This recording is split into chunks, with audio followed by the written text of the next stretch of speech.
চুয়াডাঙ্গা ২ আসনে জীবননগর দামুড়হুদা নির্বাচনী তৎপরতা জোরদার করেছে বিএনপি।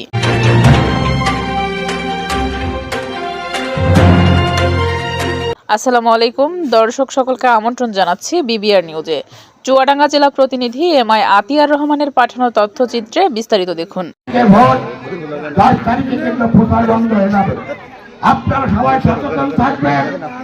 এখানে আপনাদের সামনে একটি প্রতারণামূলক প্রস্তাব নিয়ে আসবে, যেটা নাস্তিকের অভিনয় করতেছেন তারা।